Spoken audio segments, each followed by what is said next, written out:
तो बेटा आज की इस वीडियो में हम चैप्टर 3 यानी कि मेटल्स एंड नॉन मेटल्स के एक्स वाई जेड वाले क्वेश्चंस करने वाले हैं जो कि बच्चों को बहुत बहुत ज़्यादा परेशान करते हैं। ठीक है, अगर किसी ने चैप्टर 1 की वीडियो नहीं देखी है जिसके अंदर मैंने सेम ऐसे ही टाइप के क्वेश्चंस कराए हैं एक्स वाई जेड वाले, तो ज़रूर जाके देख लेना, इससे पहले ही अपलोड करिए। ठीक है, बहुत ही इंपॉर्टेंट क्वेश्चन है उसके अंदर, पेपर में ज़रूर आते हैं।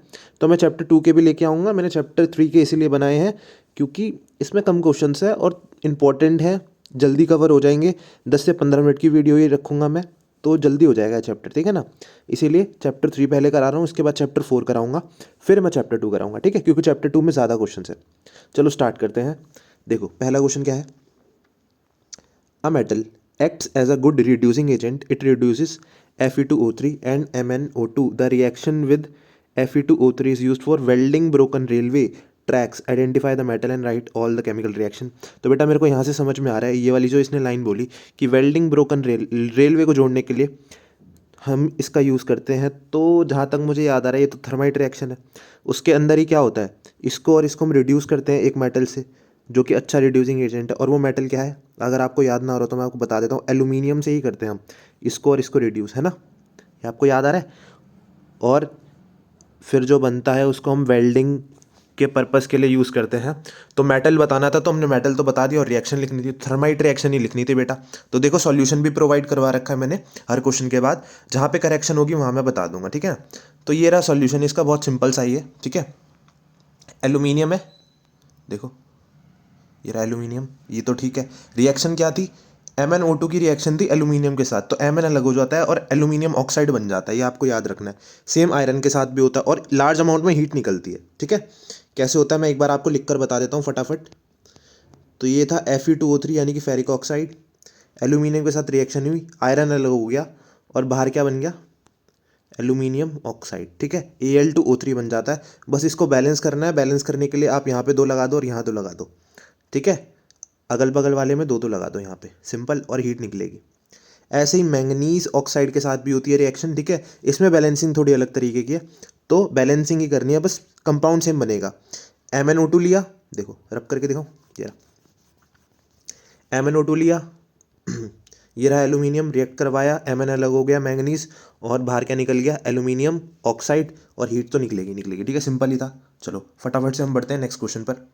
कह रहा है येलो कलर्ड पाउडर होगा यहाँ पे। ठीक है ना, येलो कलर्ड पाउडर, तो इसको ठीक कर लेना बेटा, यहाँ पे येलो कलर पाउडर है यहाँ पे। ठीक है, पाउडर है। X is soluble in carbon disulphide, एक येलो कलर का पाउडर है जो कि कार्बन डाइसल्फाइड में क्या है, सोल्यूबल है। It Burns with a blue flame, blue flame के साथ बर्न होता है, एक सफोकेटिंग स्मेल भी क्रिएट करता है, और ब्लू लिटमस को रेड में कन्वर्ट कर देता है। अच्छा, ब्लू को रेड में कौन करता है बता सकते हो, जो कि एसिड होता है खुद में। तो इसका मतलब मेरे को इतनी चीज़ तो पता चल गई, जो ये चीज़ होगी वो एसिड ही होगी, और एसिड कौन से होते हैं, नॉन मेटल्स होते हैं, आपको पता है। इसका मतलब यहाँ पर जो कंपाउंड होगा वो नॉन मेटल होगा, तो आपको यही बताना था कि वो एक्स जो कंपाउंड है, ठीक है, जो येलो पाउडर एक्स है वो है क्या, और वो नॉन मेटल है या मेटल है। तो इतना तो पता चल गया कि वो नॉन मेटल है। अब आपको बताना है वो एक्स था क्या।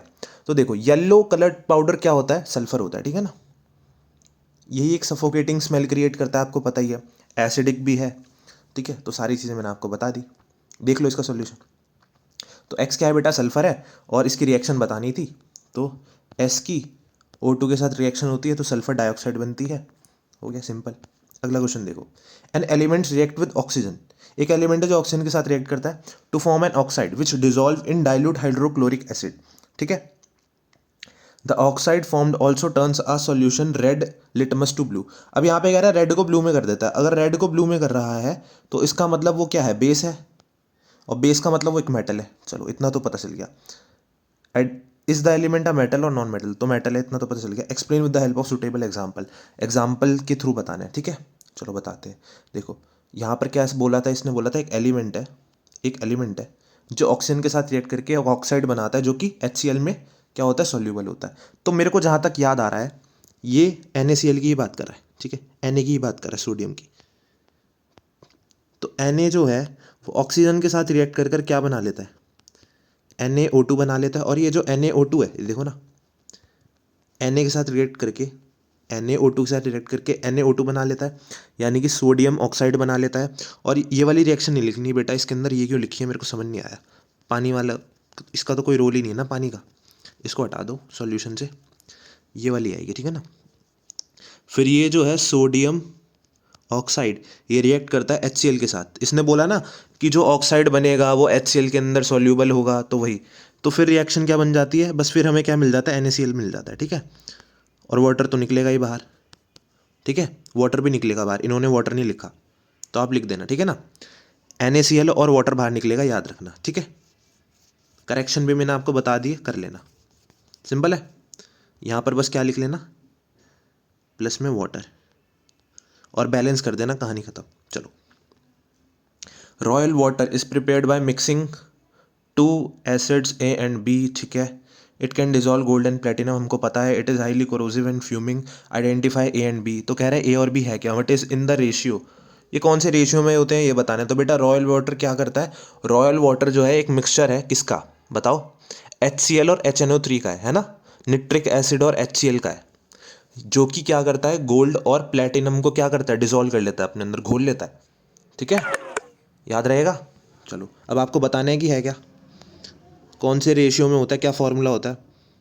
तो HCl प्लस 1 HNO3, 3 HCl होते हैं और 1 HNO3 होता है। रेशियो क्या होता है, 3:1 का होता है। किसके बीच में होता है ये रेशियो, ये रेशियो होता है HCl और HNO3 के बीच में। ऐसे लिख सकते हो, HCl रेशियो HNO3 बराबर 3:1, ठीक है। यानी कि 3:1 के रेशियो में मिक्स किया जाता है HCl और HNO3 को। चलो अगला क्वेश्चन देखते हैं। Nikita took Zn, aluminium, copper, iron, magnesium, sodium metal and put each metal in cold water। क्या रही, कोल्ड वाटर में डाल दिया भैया, ठीक है। And then hot water, hot water में भी डाल दिया, चलो अच्छी बात है। उसके बाद she reacted them with the steam, okay. कह रहा है name the metal which can react with cold water, which of the following of metal can react with steam, name the metal which can react with steam, arrange this metal in increasing order of reactivity. बेटा increasing order of reactivity में लगाना है, इसका मतलब आपको reactivity series याद होनी चाहिए। रिएक्टिविटी सीरीज़ को याद कर लो, रट लो, कैसे भी रट लो चाहे। मैं इसके ऊपर एक शॉर्ट ले आऊँगा, वो शॉर्ट देख लेना, ठीक है ना। आपको पूरी की पूरी रिएक्टिविटी सीरीज याद हो जाएगी, क्योंकि मैं बार बार कह रहा हूँ पेपर में क्वेश्चन मिलना ही मिलना है 100%। मैं प्रेडिक्शन नहीं कर रहा, मैं स्पॉइलर दे रहा हूँ बेटा आपको पहले से ही। पेपर में आपको एक क्वेश्चन बोर्ड के अंदर रिएक्टिविटी सीरीज से मिलना ही मिलना है। वो चाहे तो अरेंजमेंट का हो सकता है कि इंक्रीजिंग ऑर्डर में लगाओ, डिक्रीजिंग में लगाओ, ठीक है, या रिएक्शन में दे सकता है, वो कैसे भी देगा लेकिन आएगा ज़रूर। तो ये जो रिएक्टिविटी सीरीज़ वाला है ना, डेफिनेशन मत याद करो, रिएक्टिविटी सीरीज़ की डेफिनेशन आएगी ही नहीं पेपर में, बस वो सीरीज़ याद कर लो नंबर वाइज, ठीक है ना, कि क्या आता है, किसके बाद क्या आता है, कौन से हायर रिएक्टिविटी के हैं, लोअर रिएक्टिविटी के हैं, ठीक है ना। नंबर से पूरी की पूरी याद कर लेना, मैं कह रहा हूँ बार बार, क्वेश्चन आएगा, नहीं कर पाओगे फिर, ठीक है, पहले ही बता रहा हूँ इसीलिए। चलो, तो आपको वो मेटल बताना है जो कोल्ड वाटर से रिएक्ट करेगा। कौन सा बेटा इनमें से जो कोल्ड वाटर के साथ रिएक्ट कर जाएगा, तो सोडियम ही है, क्योंकि सोडियम सबसे ज़्यादा रिएक्टिव होता है ना। सबसे टॉप पे आता है के, यानी कि पोटेशियम, फिर आता है सोडियम। तो पोटेशियम तो था नहीं, तो सोडियम ही था ऑप्शन, ये रहा पहले वाले का, ठीक है ना। सोडियम बहुत ज़्यादा रिएक्टिव है, ये ठंडे पानी के साथ ही रिएक्ट कर जाता है। कह रहे नेम कौन से मेटल हैं जो स्टीम के साथ रिएक्ट कर सकते हैं, तो कौन कौन से हैं, जिंक है, एल्यूमिनियम है, मैग्नीशियम है, आयरन है ना। ये सारे के सारे क्या हैं, स्टीम के साथ रिएक्ट करते हैं, आपको पता ही है ना। एल्यूमिनियम, जिंक, आयरन, मैग्नीशियम तो नहीं आता। Name the metal which can react with steam, steam के साथ कौन सा मेटल रिएक्ट कर सकता है, मैग्नीशियम कर सकता है, इसमें भी आएगा भाई फिर तो मैग्नीशियम, ठीक है ना। Arrange this metals in increasing order of reactivity, increasing order of reactivity सबसे ज़्यादा रिएक्टिव है सोडियम, फिर है मैग्नीशियम, फिर एल्यूमिनियम, फिर जिंक, फिर आयरन, फिर कॉपर। सबसे कम रिएक्टिव कॉपर है, सबसे ज़्यादा रिएक्टिव मैग्नीशियम है, ठीक है, याद रखना। अ स्टूडेंट वॉज गिवन, देखो फिर से आ गए ना, वैसे ही क्वेश्चन है कुछ कुछ। ये 4 मेटल दिए हैं, ठीक है, इसको HCl के अंदर रख दिया गया है, मतलब इन सभी 4 मेटल की रिएक्शन HCl से करवाई गई, और इनमें से फिर आपको ये सब चीज़ें बतानी है। Which will not displace H2 from dilute HCl, HCl में से कौन सा, इनमें से मेटल है, इनमें से कौन सा ऐसा मेटल है जो HCl में से H2 को रिप्लेस नहीं कर सकता, तो कॉपर है। अभी बताया ना, देखो कॉपर सबसे कम रिएक्टिव है, तो ये इसमें इतनी पावर है ही नहीं कि ये H को रिप्लेस कर पाए, ठीक है। तो पहले वाले का तो अब उत्तर क्या हो गया, कॉपर हो गया। कह रहा है forms a pale green substance, इनमें से कौन सा है जो पेल ग्रीन सब्सटेंस बनाता है, तो हमको पता है आयरन। बेटा आयरन नहीं बनाता, बताओ, आयरन का कलर ग्रीन होता है ना कंपाउंड में, तो बस आयरन पेल ग्रीन सब्सटेंस बना लेता है, ठीक है। Will give H2 with 5% of HNO3, तो ये जो होता है मैग्नीशियम होता है, ठीक है ना, मैग्नीशियम ही रिएक्ट करता है 5% ऑफ HNO3 के साथ, ठीक है, और H2 देता है हमें, तो ये याद रखना। 3 के जवाब बता दिए। इसका क्या था, इसका था कॉपर, दूसरे का था आयरन, इसका था मैग्नीशियम। चौथे का क्या है, will be displaced from its salt solution by other metal, ठीक है, एक ऐसा मेटल जो अपने ही सॉल्ट सॉल्यूशन से डिस्प्लेस हो जाता है किसी और मेटल के द्वारा। तो बेटा सबसे वीक कौन सा है, जो सबसे वीक है वही डिस्प्लेस होगा ना, तो कॉपर सबसे वीक है, तो डी का यानी कि फोर्थ का भी क्या ही उत्तर होगा, कॉपर ही है। कॉपर एक ऐसा मेटल है, एक ऐसा सॉल्ट सॉल्यूशन है जिसमें कॉपर को डिस्प्लेस कर सकता है कोई भी दूसरा मेटल, क्योंकि इतना कम रिएक्टिव है, लीस्ट रिएक्टिव है, ठीक है। तो देखो यहाँ पे सही तो बताया, पहले वाले का ऑप्शन क्या था, कॉपर, दूसरे वाले का आयरन। अरे यहाँ पे गलत लिखा हुआ है इन्होंने, कॉपर लिखा हुआ है, मैग्नीशियम आएगा ना, मैंने बताया ना मैग्नीशियम करता है HNO3 के साथ रिएक्शन 5% HNO3 के साथ, और चौथा कॉपर है, ठीक है। तो ये करेक्शन है, करते रहना करेक्शन, कुछ कुछ चीज़ें इनकरेक्ट भी हैं उन्हें ठीक करते रहना, ठीक है। A metal X is found in a form of fillings which burn vigorously when sprinkle of flame. When these fillings are treated with sulfur, a black colored compound Y is formed which is not attracted by magnet. X react with dilute HCl to liberate hydrogen gas. X react with steam to form Z along with the hydrogen gas. Identify X, Y, Z. Write the reactions involved, ठीक है। तो यही है इसका answer. देखो इस वाले को मैं अभी बताता हूँ, ठीक है ना, जस्ट पहले मैं आगे के करने वाला हूँ फटाफट से, क्योंकि ये थोड़े आसान क्वेश्चन है, ठीक है, इनको मैं समझाऊंगा बाद में, आपको समझ नहीं आएगा वरना। देखो रिएक्शन दे रखी है, ठीक है, ये सारी की सारी रिएक्शन है ए और बी की फॉर्म में है, ठीक है। आपको बताना है इनमें से कौन सा मेटल जो है वो most reactive, which is not most reactive, ये क्या बात है, नॉट नहीं आएगा बेटा इसमें, ये नॉट हटा दो, करेक्शन है यहाँ पे। आपको बताना है कौन सा ज़्यादा रिएक्टिव है, which element is most reactive and which element is least reactive. तो मेरे को आप बात बताओ, बहुत छोटी सी बात करता हूँ मैं, बड़ी बातें मैं करता नहीं, ठीक है, छोटी सी बात बताना। देखो यहाँ पर A2O3 है और यहाँ पे B है, ठीक है, यहाँ से यहाँ जाते वक्त आपको कुछ दिख रहा है फ़र्क, कि भाई इस A की जगह पर B आ गया, यानी कि B ने डिस्प्लेस कर दिया A को, यानी कि B ज़्यादा स्ट्रॉन्ग था, यानी कि B ज़्यादा रिएक्टिव था A से, ठीक है, इतनी बात तो पता चल गई। क्या आपको पता चला कि B ज़्यादा रिएक्टिव है A से, ठीक है। चलो आगे देखो, यहाँ पर ये C है और यहाँ पर ये B है, ठीक है। इसी कंपाउंड में क्या हुआ, यहाँ पर B आ गया, देखो B इसके साथ जुड़ गया और C अलग हो गया, C अलग हो गया, इसका मतलब कि बेटा B जो है वो C से भी स्ट्रॉन्ग है, यहाँ पे लिख देता हूँ, B जो है वो C से भी स्ट्रॉन्ग है, ठीक है, यानी कि B A से भी स्ट्रॉन्ग है और B C से भी स्ट्रॉन्ग है। तो तीन ही चीज़ें दी थी ना इन्होंने, तो A B C चीज़ दी थी। अब जो B है वो A से भी स्ट्रॉन्ग है और C से भी स्ट्रॉन्ग है, तो इसका मतलब B सबसे ज़्यादा स्ट्रॉन्ग है, यानी कि पहले वाले का ऑप्शन क्या है, पहले वाले का आंसर क्या हो जाएगा, पहले वाले का आंसर हो जाएगा B। सबसे ज़्यादा रिएक्टिव कौन सा हो जाएगा फिर, B हो जाएगा ना, क्योंकि B A से भी रिएक्टिव है, B C से भी रिएक्टिव है, तो B सबसे ज़्यादा रिएक्टिव हुआ ना, ठीक है। सबसे कम रिएक्टिव कौन सा है ये चेक करना है बस हमें। देखो तीसरी रिएक्शन से पता चल जाएगा। अब आप मेरे को एक बात बताओ, A यहाँ पर है और C यहाँ पर है, ठीक है, यहाँ पर A आ गया, देखो A जुड़ गया और C अलग हो गया, इसका मतलब A ने C को डिस्प्लेस कर दिया, इट मीन्स कि A ज़्यादा स्ट्रॉन्ग था, B सबसे ज़्यादा वीक था। तो हमें यही बताना था सबसे वीक कौन सा है, तो सबसे वीक कौन सा हो जाएगा मेरे को बताओ, सबसे वीक तो फिर बेटा C हो जाएगा ना, यानी कि B सबसे ज़्यादा स्ट्रॉन्ग था, फिर A था और फिर C था। ऑर्डर भी पूछ सकता है, अगर ऑर्डर पूछेगा तो आप ऐसे लिख देना, पूछा नहीं उसने लेकिन पूछ सकता है। सबसे ज़्यादा रिएक्टिव बी था, ये हमें पहली दो रिएक्शन से पता चल गया। तीसरी रिएक्शन से हमें ये पता चल गया कि भैया ए ज़्यादा रिएक्टिव है सी से, तो इसका मतलब सी सबसे ज़्यादा कमज़ोर है, सी लीस्ट रिएक्टिव है। हो गया सिंपल, यही बताया वो, ठीक है। एन एलिमेंट एक्स ऑन रिएक्टिवेंट O2 फॉर्म्स X2O, यानी कि O2 के साथ रिएक्ट करता है एक मेटल X, ठीक है, और वो क्या बना लेता है, वो बना लेता है X2O। This oxide dissolve in water and turns blue litmus paper red, कह रहा है ब्लू को रेड में कन्वर्ट कर देता है। इसका मतलब बेटा एसिड है वो, समझो मेरी बात को, अगर ब्लू को रेड में कर पा रहा है तो एसिड है, और अगर एसिड है तो वो नॉन मेटल है। तो बताना है predict the nature of the element whether it is metal और नॉन मेटल, बस इतना ही बताना था, इसमें तो गैस भी नहीं करना एक्स का नाम, आपको बताना भी नहीं है, पूछा ही नहीं ना उसने, जब पूछा ही नहीं तो बताओगे क्यों। अब बहुत सारे बच्चे इसमें सोचेंगे एक्स क्या है, एक्स क्या है, बेटा पूछा ही नहीं उन्होंने, एक्स की कोई वैल्यू नहीं है तुम्हारी ज़िंदगी में भी, समझो इस बात को, x doesn't hold any value, ठीक है। मैं तो भाई मानता नहीं एक्स में, ठीक है, तो एक्स पूछा ही नहीं तुमसे तो तुम बताओ भी मत, हर जगह बातें करनी है क्या अपनी एक्स की। देखो कह रहा है नेचर बताना है एलिमेंट का, तो नॉन मेटल था, बता दिया मैंने, ठीक है, नॉन मेटल बता दिया ना, क्यों, क्योंकि एसिड है, ब्लू को रेड में कन्वर्ट कर रहा है तो एसिड है, एसिड है तो नॉन मेटल है, क्योंकि नॉन मेटल ही एसिड होते हैं, ठीक है, यही बताना था, बता दिया हमने, ठीक है। अगला देखो, an element E combine with O2 to form an oxide E2O। एक एलिमेंट ई है जो O2 के साथ रिएक्ट करता है और E2O बना लेता है। कुछ वैसा वैसा क्वेश्चन लग रहा है ना जो भी किया ऊपर। Which is a good conductor of electricity, कह रहा है ये जो है ना बहुत अच्छा कंडक्टर है इलेक्ट्रिसिटी का।